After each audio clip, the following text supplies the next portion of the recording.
In this podcast, we chat about the defeats to Fulham and Hull. We look ahead to Bournemouth and Huddersfield. And of course, we answer your podcast questions. This is the Boro Breakdown podcast, and this is our Boro Matchday Chatter in a pod. Wait, Danny, you don't know who Luther Van Dross Wants is? support. Curtis Fleming is there on the edge of the area. Fleming for Craig Hignett. Hit it, Higgy. Higgy hits the treble!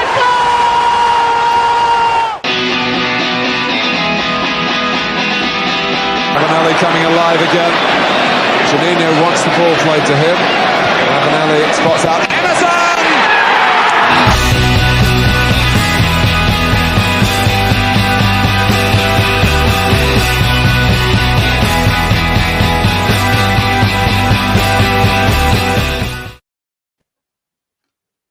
Hello and welcome to the Boro Breakdown podcast with Johnny, Dana and Tom. We are the Boro podcast that gives you all of your Boro Matchday Chatter in a podcast. And this week, back-to-back home defeats saw Boro drop to 8th place in the championship table, 3 points off the playoff places. Guys, there's ain't no stopping us now after last week's podcast, after the 4-0 win over Peterborough. But how are you feeling after those back-to-back defeats? Dana, do you want to go first? Yeah, I feel a little bit deflated, to be honest. It's been a bit of a weird week because, of course, 2 defeats in this period of games for us.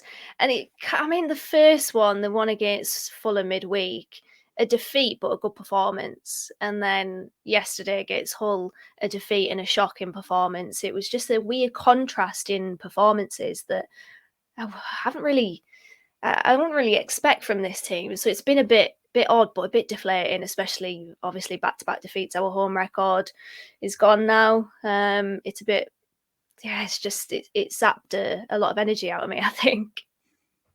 Okay, then. We'll come out a little bit later on then around like the home form and Boro's form in general, really. But Tom, how are you feeling? A little bit better or worse? Yeah, I think deflated is the word of the day, really. After last weekend, we'd put ourselves in such a good position to really make a push for the playoffs and solidify a place in there. And we're still only 3 points off with a game in hand. It's not over yet, but it could have been so much more comfortable by now.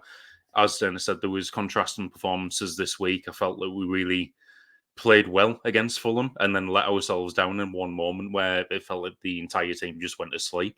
And then yesterday, never mind falling asleep, they just didn't turn up. They didn't wake up. They didn't wake up from the start, did they? Yeah, it was weird yesterday.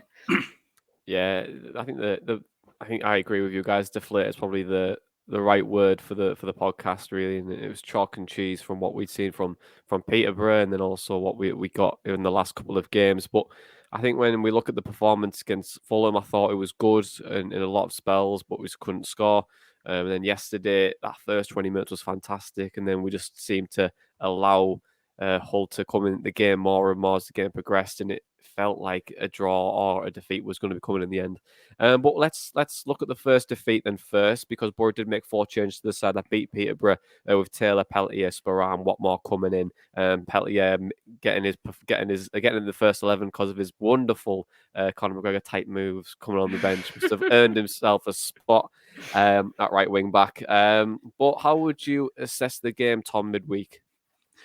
Like I say, I thought we played well. I thought we definitely played well enough to at least get a point out of it. Going into it, when I saw the selection, I was a bit concerned. Obviously, just the fact that Jones was missing, which isn't a problem we've had to deal with much this season. And then the rotation of the strikers and, Bowler not playing after such a good game on Saturday. But I can kind of see what he went for in terms of the wing back. They both had more kind of defensive qualities than attacking, and I thought we really did well in kind of nullifying them. I was thinking during the game, like early kind of praise and place nominations, I was thinking Del Fry, because Mitrovic was quiet all up until that one moment where I just felt like the entire team let themselves down and let him get unmarked in the area. And after that, I was just like, I can't really nominate anyone, but like we even had our chances in that game and just didn't take them, which hasn't even been a problem that we've had too much recently. Especially not after Peterborough, you would have expected confidence to be high and for those to get in. But yeah, we had too many of them towards the end that didn't go in. Yeah, and what 15 shots I think in the game and against Fulham, and that chance right at the end with Watmore and just skying it over. You just felt like we should have really got something from the game. But then we did make changes, and it was a more defensive structure type change with Taylor and Peltier coming in. Do you think, although we got beat, the game plan from Chris Wilder was the right move? Yeah, I do. I mean, it worked, to be honest. If our game plan was to manage them, to keep our shape, and to basically nullify the threats that they have, then it worked.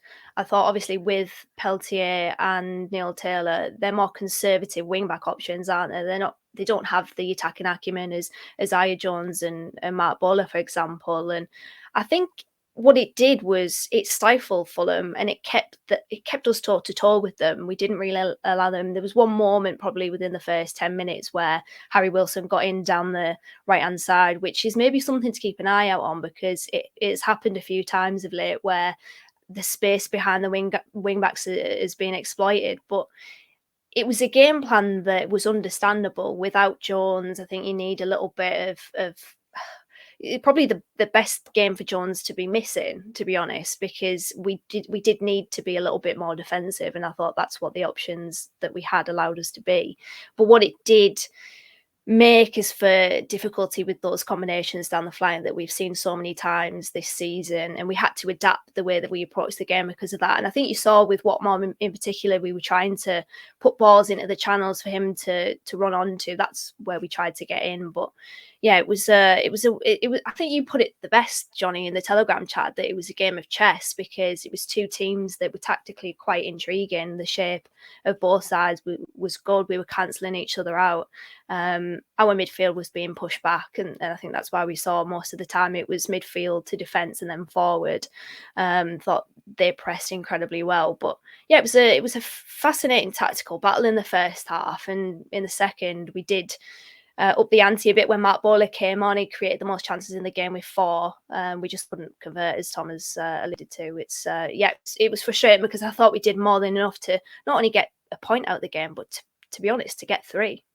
Yeah, we were unlucky not to take 3 points, to be honest, from Fulham. And when you're looking at the likes of Coburn's chance where it's just that glancing header across the post, and then you got Watmore at the end, and the chances that we were making throughout the game were fairly decent. I think when you're looking at probably like an XG, I think Boros could potentially be quite high there. And I think the performance in general against Fulham was good. We I think we nullified their ability to get the ball into Mitrovic at times. We made things difficult. We tried to confine them when they were trying to play. And I think that tactical battle as well was really, really good in that first half, where both teams were cancelling each other out, like you were saying, Dana. But in the second half, I thought we got the better of them. And then I think their goal, which we'll come on to now, Dana, is just a case of, in my opinion, I think it's a very well drilled free kick. And to see that they've done this time and time again, it's paid off. But what do you think it is, Dana? Do you think it's a case of Boro switching off, or do you think it was just of Fulham just having a bit of brilliance and Mitrovic finding himself in the right place at the right time? Cop out answer, but probably both. I mean, there's a point where Dijksteel slips, and I'm sure, I mean, Dijksteel's incredibly good with recovery runs and recovery defending period. I'm pretty sure he would have got to Mitrovic to at the very least, put him off. I mean, for him to get pretty much a free header is really disappointing. But yeah, I think the quality of Harry Wilson is there for all to see, to be honest. And you would expect it from somebody of his caliber and of his price tag. Sorry to mention it, but it's just, it is what it is with the money that they brought him in for. But yeah, I think we just switch off, and it was so irritating after the game, because that was the one moment that made the difference. And I agree with Tom. I thought we Dale Fry marshalled the defence really well, and I thought he did well up against Mitrovic. He was physical up against him. He didn't really let him in at all, really. And then that moment decided the game, and that was really their only moment, which was it was disappointing. But a bit of both, probably, to answer your question. Yeah, and I think we've alluded to it already. I think with the chances and stuff, Tom. But like I thought, like what 15 shots on not on target, but 15 shots off the game, 4 on target. 15 shots on target, I wish. 15 shots. I mean, hey, one of them would have been a goal, right? there's been games on pro clubs, Tom, and you know this fine well that we've had 15 shots on target and end up getting beat 1-0. It does happen. But with that, Tom, 1,000 chances from the Boro strikers were just never enough. They got in another Luther Van Dross reference for you there. Well, 15 shots. We need to get these strikers finishing at times. Do you think that was kind of the game where it showed our lack of quality at times? Yeah, I think it just showed a lack of composure from them. I mean, the chances that we had, we should have done better. It can maybe, have been affected by a couple of external factors. I think the fact that we were chasing the goal at the end might have put a bit of additional pressure on them. Might have affected them in terms of composure, and obviously the weather was horrendous as well. But we weren't on the pitch, It so was glorious. T-shirt and shorts weather. It's Teesside weather at its finest. We don't know how much of an impact that was making, but like say Coburn's header inside the 6-yard box, that should have been a goal. Watmore's shot right at the end. When you got a pretty much clear shot on target from where you stood there, you need to be hitting the target. You can't be putting it over from where he was stood. Yeah, just like I said, I think it just came down to a lack of composure there, which is why I think strikers probably an area. Well, I think most definitely an area we'll be addressing in the summer. Absolutely, and there's going to be a lot of places I think we will be addressing next season. But let's move on to Hull now, because we knew a win would take us to 5th in the Championship table, but a goal from Keane Lewis Potter was enough to see the Tigers win on Teesside, and it was also the return of the Dana Malt jinx. Have we got a highlight of that? But guys, it's the first time Hull have done the double on us this is the first time a team's done the double on us as well. But Dana, it was a game completely different from the Fulham game, but how would you assess the performance against Hull? It was just weird. It was like somebody had put a hex on us because we couldn't do the basics right. There were so many misplaced passes, dodgy touches. We couldn't trap the ball. We couldn't cross. We couldn't shoot. I think the game was summed up when I think it was McGree tried to play a ball forward and it hit it hit Coburn straight off the back. I mean, and then Paddy McNair had a moment where he tried a first time flick down the line and it goes straight out of play for a throw into the left of him. It was really weird that, okay, we might have started well, but we completely petered out and we just couldn't get anything going. We had no rhythm, we had no momentum. And I think from a Hull perspective, it was a very effective away performance because they played how I expected, a low block and tried to counter. They'd only scored 33 goals before the game, but they'd only conceded 4 more than us. So defensively, they've been pretty decent this season and they set up well. I think they executed their game plan well.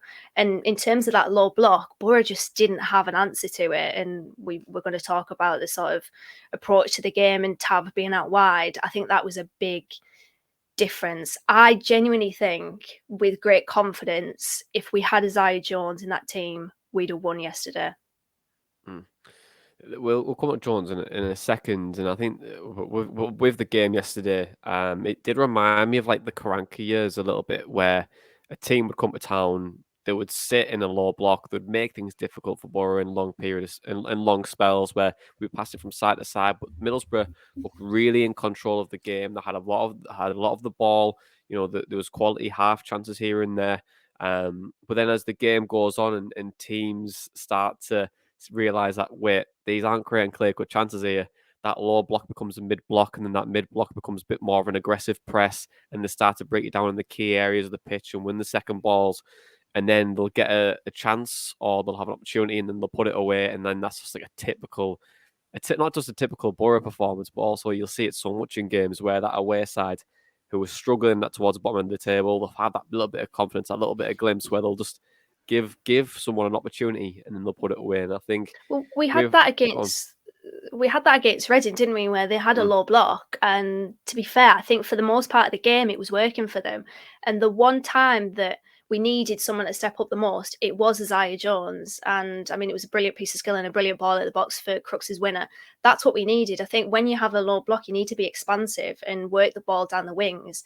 And when you've got Tav, who's a left-footed player playing on the right, he's going to cut inside. So it disrupted the balance of the team and our attack, it made it really difficult for us to get anything going. Yeah, and with that as well, when you ask pulling it out wide, you've got to have a bit of pace on the ball and try to create that overload wide to try and drag people out of that position. I think there was two players for Hull yesterday, and one of them is George Honeyman, who I thought was superb yesterday. I think his ability just to get when they were on that low block and get them on the counter with pace, I thought was really, really strong. I thought and Keane as well was really good for them. And Richie Smallwood, I thought, played well in more of like a defensive shape. But Tom, with that 62% possession, 11 shots, simple question, or could be as complicated as you want. How do we not break this team down? I think there's a couple of reasons for it. Dan has just said one of them there. We just couldn't do the basics right. Chris Wilder said after the game, players gave the ball away cheaply, no flow to the game, individual errors, and you could see that result coming. I'd agree with that because I was sat there and start of the second half thinking this is probably the game only looks like it's going one way, so it's probably going to end up going the other way. And like Dan said, there was so many kind of misjudged first hand passes, bad touches, which from our side we just couldn't get anything going. And then from the Hull side, they were set up really well. And the fact that they were narrow, they were pressing really well, because I thought they were every time we were trying to play out from the back, they were either pressing our defenders really well or pressing Lumley and making everyone's hearts jump into their mouths. So, I think we only really got the kind of half chances going from that. Where we were effective, I thought, was playing it over the top of their defence. It's just, in addition to what I've already said, the refereeing team was absolutely horrendous yesterday and let the whole defence get away with some ridiculous stuff. Because, I remember in the second half, there was a point where I think it was Greaves that was marking Coburn. Ball came over the top and he just had a handful of Coburn's shirt. It was in clear view of the linesman. The referee could see it as well and just gave nothing for it. And, apparently a yellow card offence, well, what used to be a yellow card offence just isn't one anymore, and probably won't go into the booking for Tav's alleged dive, because that was a load of rubbish as well. But it wasn't the officials' fault that we lost that match, although they didn't help. It's, like I said, we didn't do enough. We didn't play at the levels like we have been able to recently. And with that as well, I think there's a couple of things which you can probably point the finger at as to why we didn't point that performance yesterday. But one of them, which we'll come to now, is Tav moving on the right hand side. We've seen it midweek, Dana, and I thought he played well there, cutting in on his left foot, causing more problems. And then also, I think it was a good tactical shift from Wild as well to bring him back out wide against Fulham. But do you think it disrupted the balance of Boro's play yesterday? Yeah, I mentioned it there. I think it absolutely did, because one of the biggest and most fruitful parts of our game is those combinations down the right-hand side. And with Jones, you'll see him go on the outside, or someone will go on the outside rather than cutting inside, be it Crooks in the half space, even though he's come into an inside position or a more central position from the flank, he's still wanting to go down the line and putting a ball into the box. One of the biggest and best things about Isaiah Jones is his deliveries into the 6-yard box specifically are so effective and such a prominent part of his game. I think all but one of his assists this season have been balls put into the 6-yard box, or maybe all but two, or basically the majority of his assists have been balls put into that area. So it's, when you have Tav out there, I understand why he was put out there, because Tav's versatility allows him to play out wide, but it does expose a big weakness and a big hole in our team, which is the competition or the backup to Isaiah Jones, which we just don't have. Because as much as Tav has his own individual quality, when he's playing on the right, you'll see him cut inside, and he was basically cutting into a brick wall. yesterday, and we were running into dead ends because of it. And it wasn't necessarily a fault of his; it was just that's his game, and it just wasn't working, unfortunately. But yeah, we desperately need another right wing back option, and if I'm being honest, I don't think we have one. I don't even think that Dijksteel is a right wing back option for me. So it does expose a big weakness of ours. Yeah, and I think when you put Peltier there as well, it kind of nullifies that attacking threat as well, doesn't it? Yeah. Like, although Peltier is really consistent and safe as ours as a defender, he's not really what you want in terms of running down the flanks, is he? But I think Can with you that as imagine well, that? Lee Peltier with the George Friend cut in. I'd pay Lee good money Peltier. to say that. So But I think with the Tav thing as well, I think moving from the right hand sides and having and Hull having an inverted forward in Lewis Potter and on his right hand side as well. It always stopped that cutting, didn't it? It was always cutting on his right foot, and that tackle was a little bit easier for him to manage. And I think when you have that right on that left on Jones's right hand side, it's a lot easier for the attacker to try and get around it and cause him more problems. But then also when you look at Balogun and you look at Connolly, they were either on top of each other on we're looking for that centre back, or they just decided to really pull out wide. So then there was no one central. It was only really when we went to a 3 up front, it was becoming more effective as the game went on. But again, when we're looking at Connolly, he is a wide forward, so we probably would see him be a bit more successful in that position. But let's talk about Isaiah Jones then, because do you think, guys, we've struggled? Well, a quite easy answer. Do you think we've struggled without him? But then also, Tom, do you think it shows we have an over-reliance on him? Yeah, definitely. I mean, I think we have an over-reliance on that right-hand side in general. And I think that showed when Crooks was suspended. Because when Jones was obviously still in the team, we still had Dijksteel. We had no kind of chemistry on that right-hand side. And I think the fact that Jones is now missing and the final ball has been taken out of that, and a lot of movement down that right-hand side, it's it is an over-reliance, and I think we did try and balance that yesterday, but it kind of moved more towards Bowler, and obviously we had Tav cutting inside a lot, so it wasn't really the same on the right-hand side. I think the only thing we can say is, like, hope to God he's back for Bournemouth. Yeah, and we got a question actually from Matt Rowney Dana, and he says, "Do you think the last two games prove that we're a one-man team without Isaiah Jones? Do you think we are?" we're very close to being, aren't we? I mean, he is a big threat of ours, and when you take him out of the team, it takes out a big. It nullifies Boro basically without a team having to do anything, unfortunately. So one man team might be pushing it a little bit. I think there's definitely more components to this wilder side, but he is probably the centerpiece of it. So yeah, it's difficult when we don't play him. I mean, thankfully we haven't had too many times this season where he's been missing, but the past two games have definitely shown what he can bring to the side and what we struggle to bring without him. Yeah, it's definitely showed the importance, isn't it? Definitely. But 100%. although we couldn't break Hull down yesterday, they did get the chance, like we said a little bit earlier on, that a team like that would always get a chance in a game like it was yesterday. And they did. It was a ball whipped in, and it went right past Joe Lumley, Tom, and he's got to do better there, surely. Yeah, I mean, I knew you'd come to me for this one, but it's kind of similar to the Dana Malt curse, isn't it? Like, every time I praise Lumley one week, he'll come back the next week and do something shocking like that. I feel seen here. I feel attacked. That's twice I've been. Yeah, the mulchings. I forgot what I was going to say. I mean, he has to do better. There's kind of no defending that. In real time when I saw it, because I was down the other end of the stadium, at first I thought it was a cross. I thought, Bamba's kind of went for it and then not like pulled out the last second, and then it's thrown Lumley, and then watched it back on the replay, and I was like, that is absolutely shocking. How has he let that in?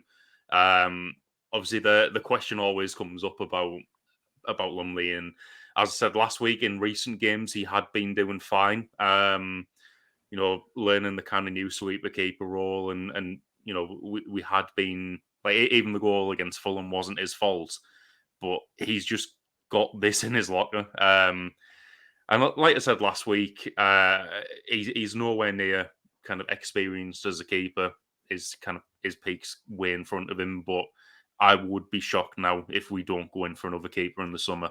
I do still think Lumley will be here next season, but I think for Wilder to come out and actually talk about him after the match and say, I've defended him, but he has to do better there. I think that's really telling of where we are with the goalkeeping situation. Yeah, well, to quote Wilder, he said, "I've protected Joe from time to time, but that's a mistake. He has to save it." Do you think we could potentially see a change there? And do you think it's time to probably take Lumley out the limelight for a bit? I don't know, because I just don't think there's an option that we have that is significantly better.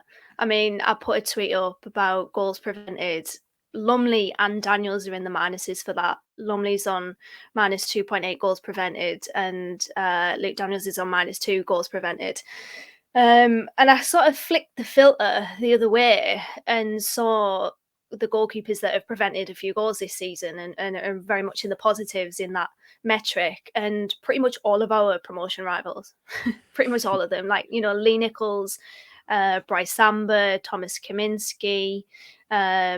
It's I just don't understand how we've landed two bang average goalkeepers. And I mean, Lumley is a mid-table quality goalkeeper, which is fine, but we are wanting to get into the playoffs, and we simply cannot afford a player that has mistakes in him like that. And I think we have been fair on the podcast with Joe Lumley. We've given him credit when it's due, and then we've criticised him when necessary. But this cannot continue. It honestly can't, of him making key mistakes, because in a promotion battle, in any promotion battle, you need a goalkeeper that you can depend on, and we simply cannot depend on Joe Lumley. So I think Sol Bryn, it would be difficult to probably put Sol Bryn in because he's completely untested. It could go completely wrong. But I think we're stuck, to be honest. I think we're stuck with Lumley, and we have to ride out the season with him and then look to the summer to maybe improve him. Yeah, well, we had the question from David. He said, "I'd asked, what does Lumley have to do to get dropped?" Like you've both said, really. I think it's a difficult position. We can't really change it too much. You can maybe put Daniels in, and again, the reason why Lumley came back was because Daniels was underperforming in goal. But then also when we've brought back Sol Bryn on loan, it was more of a tactical thing from the club to try and create a space for another player to come in. But it's something for me where, look, with Sol Bryn, he's such a young kid, and also we've got Leo Percevic there. Chris Wilder, Alan Mill have seen him. We've had Kevin Blackwell there previously. We've had a lot of goalkeeping experience in terms of Leo and Kevin Blackwell there as well. Just to essentially, if he was ready now, he'd be playing now. In my opinion, I think Chris Wilder and his team and his coaching staff know a lot more than what I do in terms of goalkeeping, and I trust them in their opinion to the more than probably what my opinion would be. And I think with Sol, if you want to put him in, put him in. Absolutely, Boro fans will back him. But if he concedes a blunder on his debut, don't start hammering him, because that's the problem. You can't hammer him if he makes that one mistake. I think with Lumley, you've got you can actually just say, like, look, this has been the 8th or 9th mistake this season. It's cost us points. We're going for playoffs. But really, under Neil Warnock, Joe Lumley was a signing where I thought, well, actually, we're going to be a mid-table team here, and Neil Warnock is signing mid-table players. So essentially, this is kind of where we should be. But now, since we're pushing towards the playoffs and going for promotion, we just don't have the quality there. And yeah, we can wait till next season. And I think next season will be a much better season for us. But as of right now, what does Lumley have to do to get dropped? He should be, well, in an ideal world where you've got competition for places, he's going to be dropped in, and you probably won't see him be in the 11, but we don't have the options, Don, to actually do that or improve on that position. Maybe we see Daniels in the next game, maybe. But for me, I think for Solbrin, how's your bottle? You know what I mean? If you come in against Bournemouth, right, well, one, prove me wrong, prove some of the coaching staff wrong as well, because I just don't think you're ready yet. But there's not me saying that you can come in and be a really successful keeper for Boro in the future. But we've seen it in the past with the likes of Jason Steele, Connor Ripley, Ross Turnbull, Brad Jones. All young keepers have came in being hammered for fans to come and see them as well. And then they've done terribly wrong, got absolutely hammered, and they've been shipped out somewhere else. So you've got to be really, if Brain is to come in, you cannot blame him for if we drop any points for the remainder of the season, regardless of how many blunders he makes, because he's such a young kid. But I think whoever plays in goal next game just has to stay there for the rest of the season. Be it Lumley, if Daniels comes in and is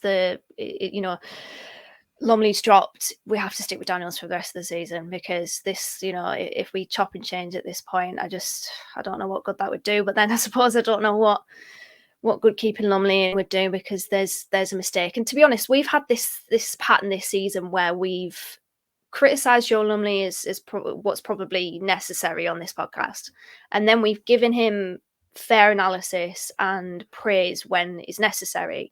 And there'll be, he'll make a mistake, and then there'll be a bit of a lull where he doesn't do anything, or he doesn't do anything wrong for a couple of games. He might make a save or two that's good, and then we're straight back with the mistakes again.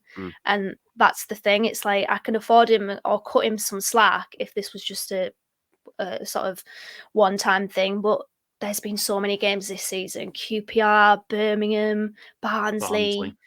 Yesterday, you could go through the whole, even QPR at home, where Lyndon Dykes scored a goal straight through his legs at the near post.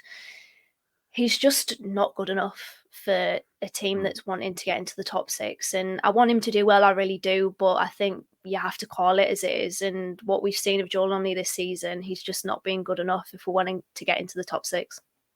Yeah, and it's also a position as well which is magnified.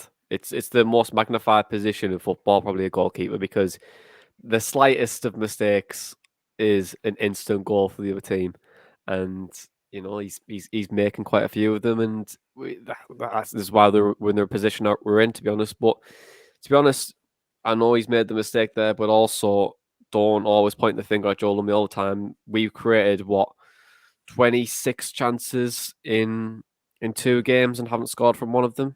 So to be fair, yesterday, I don't think there was a clear-cut chance yesterday. But I take your point. Yeah, the forward line is blunt at the moment. Yeah, it's like the forward line, the last 2 games was blunt. So you can't always rely on a dodgy goalkeeper. You've got to try and when we create chances now, we've got to try and put games to bed, because we know in the back of our mind that there is a mistake in our goalkeeper. And unfortunately, that's kind of the position we're in at the moment. We've got to just try and outscore teams if we're going to have to play that way. But we just haven't been doing it at the moment. But, after the Peterborough game, I thought we were excellent. Last 2 games, we could have been a lot better. But now the 2 defeats in back-to-back have seen Boro lose 4 in 7 in all competitions. And if you want to extend that further, it's 6 defeats in 12 with 5 wins and 1 draw.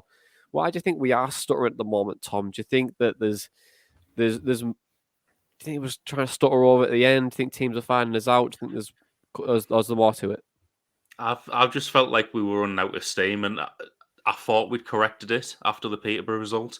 I thought coming back from that international break, that was exactly the type of performance we needed, and that is probably when it would pick up, but it just didn't happen. I think the lack of depth in midfield badly hurt us when we've had McGree and Piero unavailable. And then teams have kind of figured out how to play against us as well. And we just haven't been consistent enough. It's something I definitely think will be put right next season. It's just kind of with 5 games left. I don't know if the team's just running out a little bit from the position we managed to put ourselves into. Dana, what's your thoughts? You know what? I read this question and I kind of thought it's easy to get not carried away, because I think the excitement has been born out of what we have seen, and what we have seen under Wilder, the progression that we've witnessed firsthand has been good. It's been really promising and really impressive. But I think amongst that, it's easy to forget that there are several holes in this squad. I mean, me and Tom were talking off air, the amount of players that he wants to see being brought in. And Wilder alluded to it in his pre-match press conference this week, I think before the Fulham game, that there are several holes in this squad that they tried to identify in January. We've already discussed one of them, right wing back. We've already discussed the goalkeeping situation, probably left wing back as well, in terms of the specific values of what Chris Wilder wants from his side. And that's a difficult word to say. The left-sided centre half, that's what Chris Wilder wants, and he said that many times. There's so many holes to be plugged in this squad, and I think maybe we are where we should be. And it's just more that I would probably, with another transfer window in the bag for Chris Wilder, I would expect promotion next season, or at least a playoff place next season. But for this season, I don't think I was ever at any point expecting it. So, yeah, I think maybe we have just run out of steam, but maybe this is where we were supposed to be, because maybe we've been overperforming. I don't know. To be honest, we probably have been overperforming. Like when we've got a manager like Wilder coming in and significantly increasing the value and the quality of this squad in such a short space of time is insane. I think it was that you pulled that graph the other day on Twitter, Dana, right, around like the progression that we've made under Chris Wilder. And to be honest, we've been fantastic under him, and we're still being fantastic. And I think like the performance yesterday, I think, and probably Sheffield United, every game that we've had under Wilder has been a lot better than what we've seen under the previous regime. And I think next season is going to be the year for us if we were to go up. I think we've got the quality. We have the ability to bring the quality in and really address and use this new recruitment strategy that we've got, and that could be the long-term strategy that we want. It's that new Middlesbrough that we spoke about previously, the team that is going to be built on. It's going to have profitable value. It's going to have show more of like the club's identity, and then also have the ability to, if a new manager was to come in, we could still play a similar style or adapt to a new one fairly quickly. But yeah, like you're saying there, Dan, there's like so many positions. What, right wing back, left centre half, and you could do left wing back for if you want cover for Boro, centre defensive midfield for Johnny Howson next season. You want two or three or four centre forwards if you want to bring in. Goalkeeper and another centre half if you want to cover for Dijksteel. So there's so many positions that we need. Like centre defensive mid, Nathaniel Chalobah, what he would be unbelievable. What is he out contract from Watford next season? Something like that. Bring him back. Like, I think he's superb, and I thought he was excellent for Fulham as well when he played the other day. So there's so many people that we could look to address. But like we've said, if Boro don't go up this year, it is absolutely not the end of the world. If anything, it kind of feels like those Karanka years where we missed out on playoff final, but the next year we just brought it to the table. Then like that could be the season. So yeah, but it's always easy to like get after two defeats to be like hammering and be fuming and not be like happy because it ruins your weekend and all that kind of stuff. But there's two big games that are coming up that'll dictate the season. And if we don't do well, then so be it. Next year is going to be one hell of a ride anyway, and the future is incredibly bright.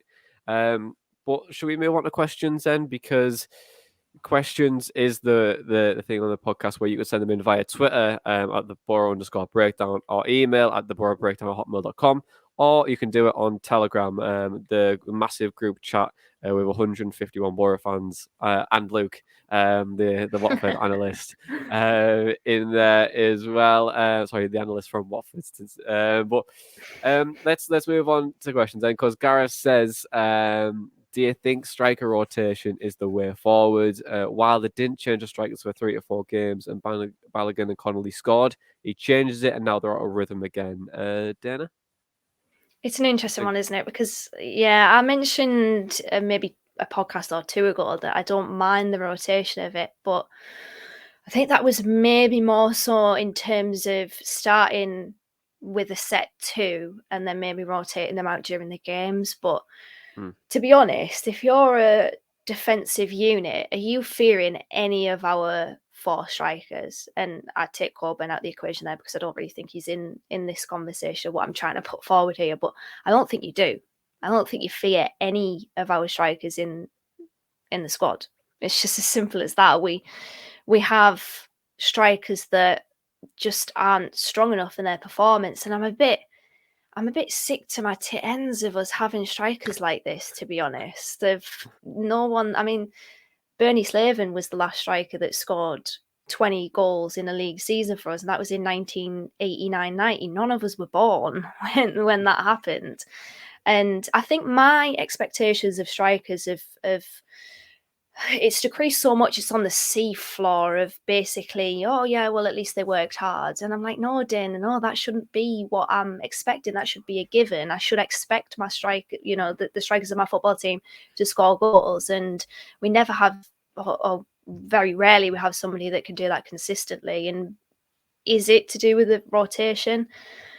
Maybe they just need time that we can't really, I suppose as fans, we can't really give them because it is an impatient game, isn't it? And we're trying to get into the playoffs. But to be honest, before the game against Fulham, I did say Connolly is starting to get somewhere here. He's starting to build up a little bit of momentum, a little bit of rhythm. And obviously Balogun scored against Peterborough. And then I said on the Telegram chat it would be harsh to drop them. And then I saw the starting 11 against Fulham and I was like, oh, he's dropped them. But yeah, I don't know. Maybe it was game approach because, as I said, we were trying to get the balls into the channels against Fulham, and Watmore's probably the best striker to do that out of the options that we have. But it does seem to have disrupted a little bit of momentum that Balogun and Connolly were getting into. Yeah, okay. The next question is from Ben. Is McNair a guaranteed starter next season, or is he someone we could sell to command a modest transfer fee to reinvest? Tom, do you want to go take this one? Yeah, I don't think he's a guaranteed starter next season, but he's also not a player that I'd sell. I was thinking a lot about it yesterday during probably the early stages of the second half, just because I was already starting to put together my kind of end of season transfer list of areas we need to address. And I don't think you sell McNair. I think you have him fighting with Dijksteel for that right-sided centre-back position.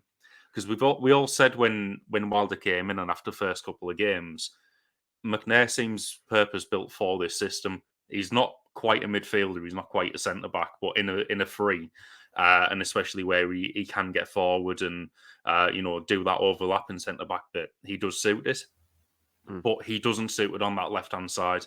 I think there's been examples where we've conceded goals.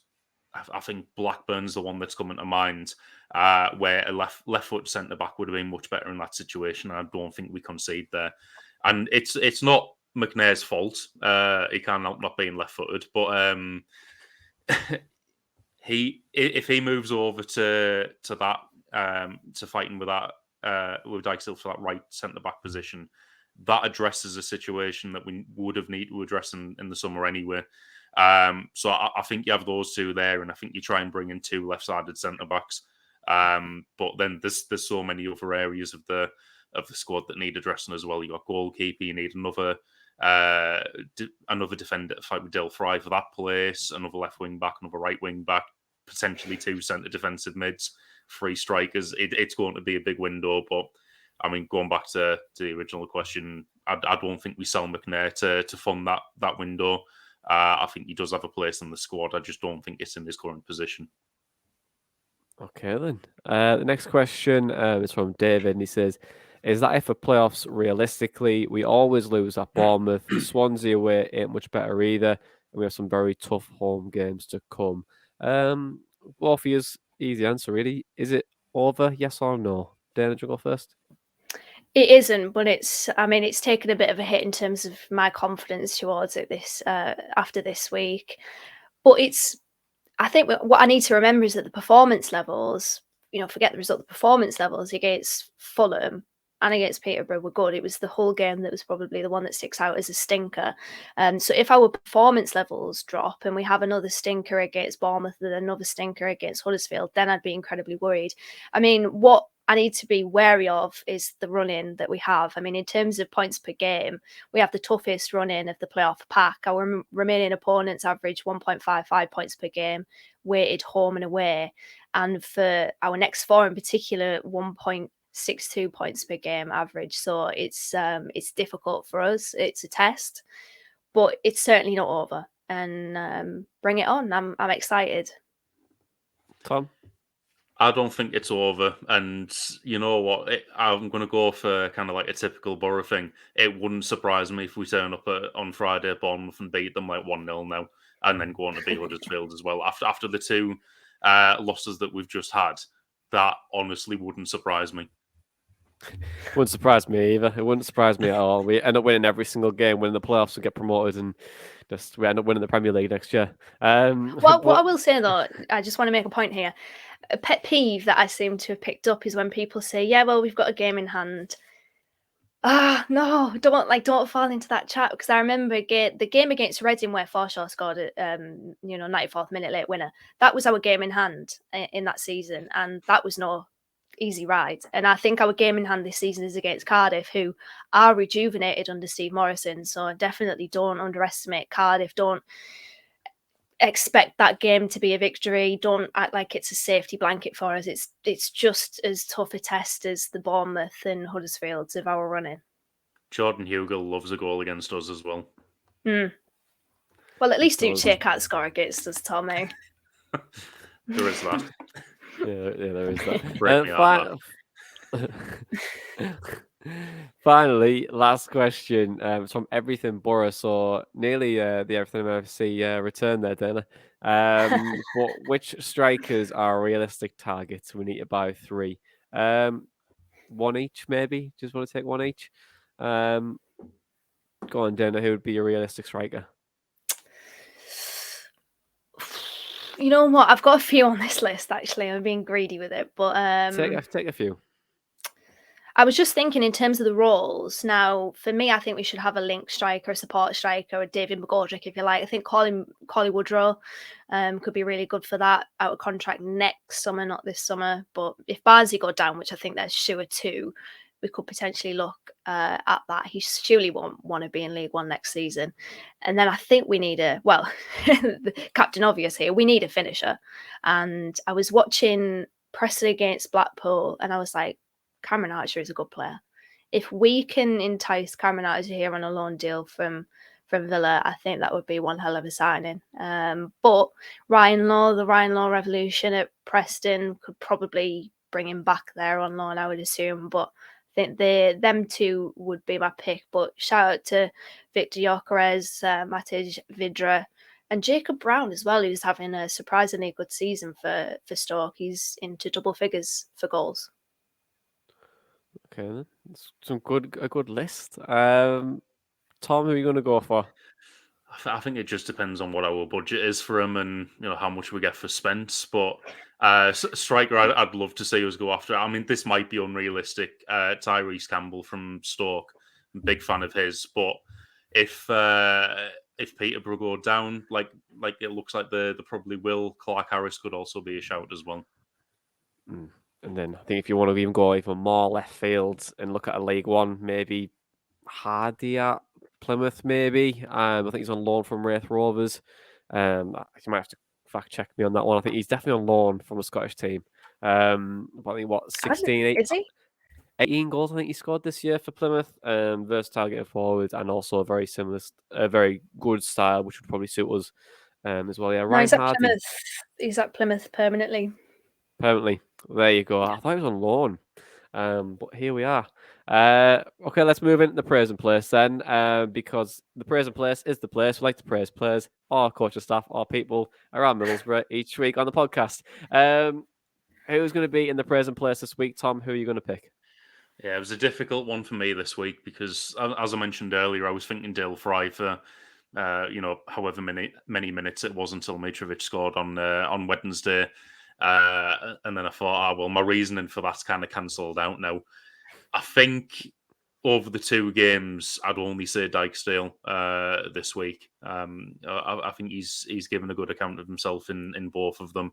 Wilder said yesterday, Dijksteel's probably the only one who comes out with a slightly higher rating than the rest. I can't really think of anyone else who kind of deserves a mention this week. I mean, potentially Tav just for that goal line clearance, but didn't can do a massive amount other than that. So I'd probably go with just Dijksteel. Okay, then Dan, are you going to go for? I'm going to go a little bit left field. I'm going to give it to Matt Crooks because of off the pitch. Obviously, the sign language video that was put up and displayed on the big screen, I think that's brilliant for inclusivity. And I just think Matt Crooks is a brilliant person to have at this football club and raising awareness for people, hard of hearing. I thought that was brilliant from him. So I think for that, I want to put Matt Crooks in there because I think we should praise things like that. Okay, so Crooksy and then Anthony Dijksteel. I'm going to go with Mark Baller, I think. I think his performance against Fulham was good. I thought he was fairly decent yesterday. And I just feel like the more and more he's starting to play into the system, the more I'm like starting to think he's a good fit. It's a shame he has so many injuries, but it's nice to see him come back and start to hit form again. And just like see him smile on the football pitch. It's just a nice little feeling for him. So there you are, Mark. You're in my present place for the week. But let's look ahead to Good Friday then now because Boro travel down to Bournemouth, a ground that we don't have too many good results, to say the least, at. But Dana, how are you feeling about Bournemouth this season under Scott Parker? Because you're not really a big fan of his, are you? Trying to wheel me into calling him a fraud again, are we, Johnny? But they're quite interesting because I think obviously they had that deadline day where they signed everybody and their nan. But to be honest, it's probably that quality that's going to get them over the line rather than Scott Parker being a footballing genius. But yeah, they're a strange team coming off the back of a goalless draw against Sheffield United. And to be honest, Sheffield United should have had a penalty in that game. I don't know what Nat Phillips was doing, trying to kick Morgan Gibbs-White into the stratosphere. It was a strange decision for the referee not to give that as a penalty, but they set up in a 4-2-3-1 formation in that game with Billing as the number 10 behind Solanke, Christian Dembele as wide forwards. They have the second best defence and the second best attack in the league, obviously behind Fulham. But a point of vulnerability, potentially, they've not lost 9 points in the last 15 minutes of games this season, which is the second most in the top half behind Huddersfield, who've lost 12 points from the last 15 games. So our next two opponents there. They've conceded at least one goal in 14 of their 19 home matches this season. But here we go with the stat. And it's not a cursed one, actually. Well, maybe it's cursed in terms of Boro being crap at Bournemouth, but we've played Bournemouth away 10 times dating back to 1967 when they were called Bournemouth and Boscombe Athletic.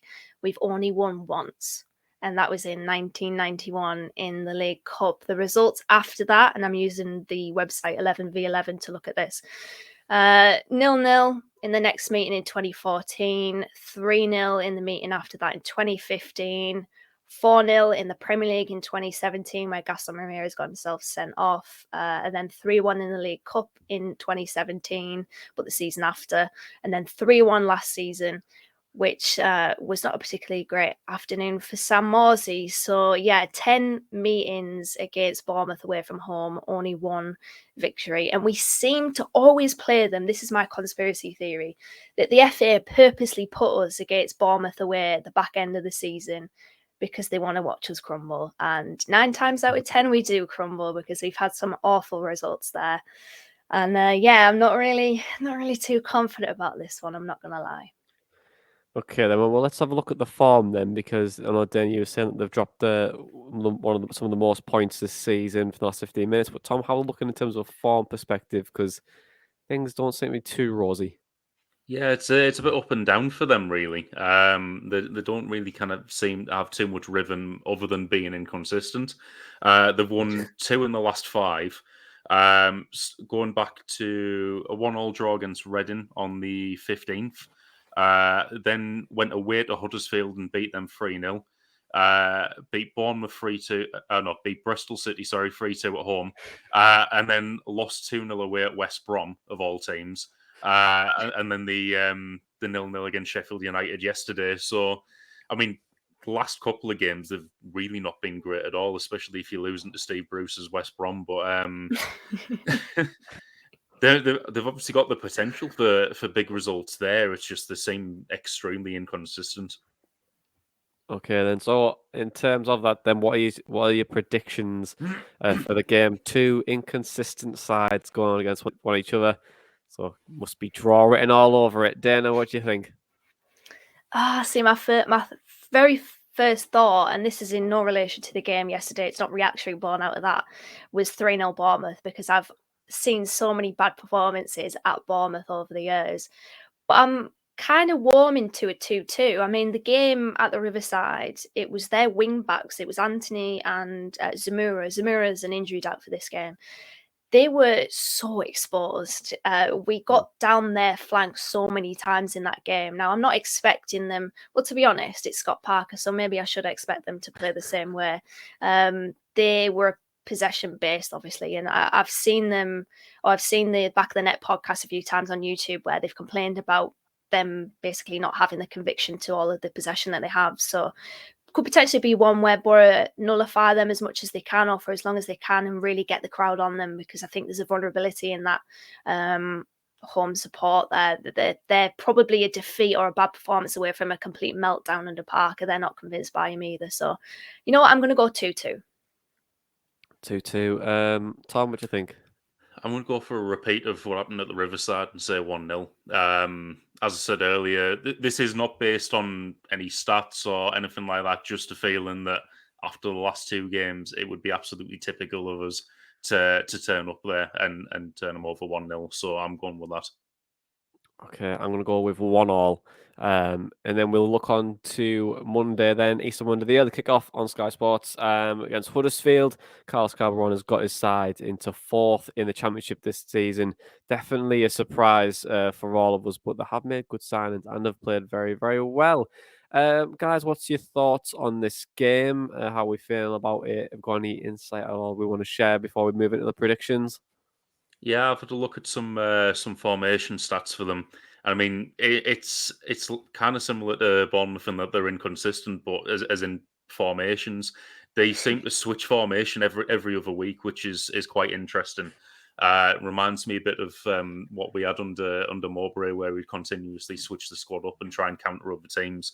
They do have a couple that they keep going back to 4-3-3 as they played in the last game. They played a 3-4-2-1 against us last time. They've played that quite a lot this season, but they've got the potential to switch it up quite a lot. I mean, as I mentioned, played 4-3-3 in the last game against Hull. Before that, they played 4-4-2 against Bournemouth, 5-4-1 against Millwall, 4-4-2 against West Brom, which I probably sound like I'm going in on West Brom here, but that is the most West Brom game and formation you could possibly play against them. 4-3-3 against Peterborough. So, like I said, they've got the potential to switch that up. And then in terms of danger men, I mean, the one that stands out more than any other is Danny Ward this season. Scored 13 goals in 40 appearances, 2 assists. He's quite far away in terms of being the top scorer for their team. We've got Danel Sinani and Dwayne Holmes both on 6 goals in joint second behind him. So he's got more than double what they have. And then just in terms of form as well, as I mentioned, their last game they played the 4-3-3 was against Hull. That was a 1-0 win for Huddersfield at Hull. Hull had a man sent off in that game. Before that, lost 3-0 at home at Bournemouth, lost 2-0 away at Millwall, 2-2 against West Brom, and then lost in the 5th round of the FA Cup, 2-1 away at Forest as well. So even though they won the last game, they've not been having too much of a good time recently, although they are playing Luton Town tomorrow.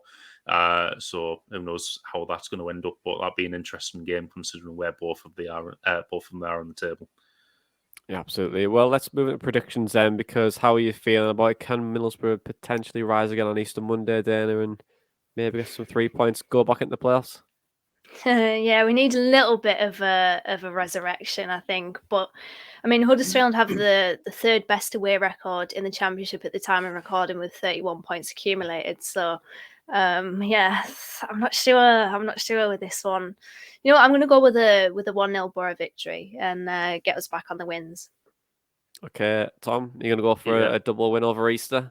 I will, yeah. I'm going to stay in the Easter spirit. I'm going to go for an excellent 1-0 display against Huddersfield on Easter Monday. And around that off, I'm going to go 1-0 as well. And but guys, that's it. Thank you very much for joining me as always, and to listeners, thank you very much for listening to us as well. But as we move into Easter, can Boro look to rise again and move back into the playoff places? We'll find out next Monday, where we're going to be recording on the evening, so it should be live here on the Tuesday morning.